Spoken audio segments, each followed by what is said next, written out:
What's up, you guys? Welcome to another Commander Secrets video. The topic for this video was voted on by my patrons, and it looked like they decided Squee, Goblin Nabob, and Squee the Immortal were the most interesting ones. And honestly, this is the first time I'm going to be covering two cards in the same video, but I feel like they're both simple enough to where I can cover both effectively in one video. They do very similar things. Obviously, it's the same character. If you're unfamiliar, Squee is sort of a gift to Kovacs, and he is pretty much immortal. He can't die. So Kovacs had a bunch of fun just killing him over and over again. He is a huge fan favorite just because the character is just ridiculous. He seems to be in a pretty good mood even though he's died multiple times, and pretty much anyone else that went through what he went through would be miserable. Sort of like a Groundhog Day over and over again. As you can see there, both pictures he has his little toy he's playing with. I think that's kind of adorable. But anyway, the cards themselves are actually very underrated. We're going to talk about Squee Goblin Nabob first, since he's the original one from Arcadian Masks originally. At the beginning of your upkeep, you may return Squee Goblin Nabob from your graveyard to your hand. He's a 1/1 for 3 mana, so terrible stats, but his ability is just incredibly undervalued in Commander when there are so many things that require a discard for a cost, or just part of the ability itself is going to require you to discard a card. There's a ton of things that do that. I'm not going to go over every single one of them, but just talking about your basic loot effects, things that are going to require you to discard a card in order to draw a card first, or just draw a card and then discard a card, you usually end up not gaining a hand size, so basically your card advantage stays the same. With Squee Goblin Nabob, you kind of fix that problem. There's some cards like Faithless Looting where you draw 2, discard 2, so you're not going to completely avoid that issue all the time, but for the most part you're going to +1 in card advantage, because your Squee Goblin Nabob is going to come back to your hand at the beginning of your upkeep, so you have discard fodder for days. Yeah, you can only really do it once a turn, because then you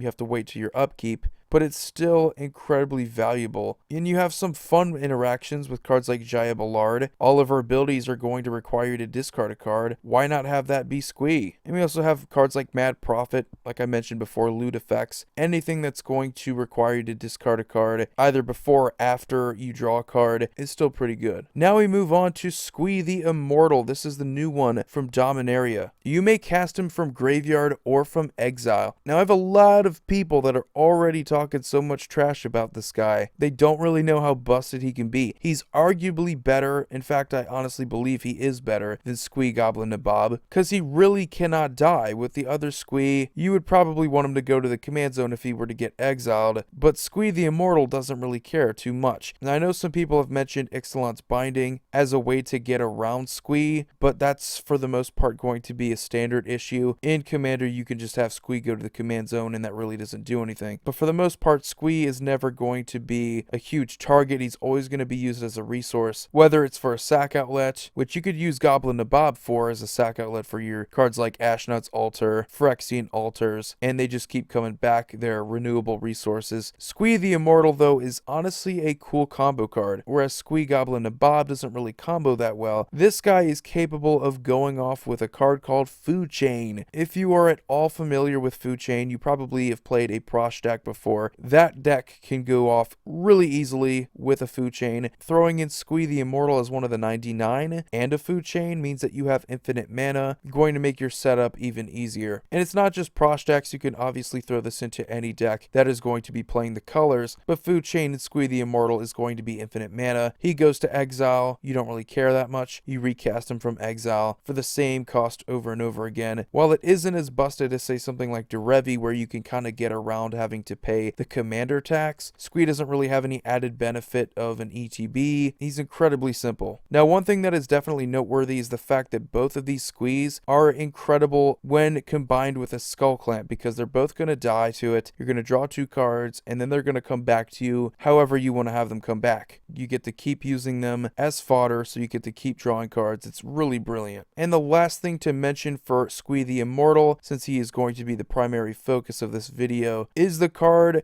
Flayer of the Hatebound. If you think that red would be at all lacking in ways to synergize with this guy, you would be wrong. Flayer of the Hatebound specifically works with creatures coming into play from the graveyard, so casting him from the graveyard works out brilliantly, and you're going to be able to deal some damage equal to his power. Any way to sacrifice him, bring him back, maybe a Phyrexian Altar for that colored mana, make it easier on yourself. You can of course synergize with other creatures as well, but Flayer of the Hatebound is a very cool one that I have discovered so far. But anyway guys, let me know what you think about Squee the Immortal and of course Squee Goblin Nabob. Are these some of your favorite commander cards or even commander options? If you know me by now, you know that I love chaos decks, and these are very cool for chaos. Having a renewable resource is definitely an underrated thing as far as card advantage goes. But as always, you guys have a wonderful day. Void here signing off. See you all next video.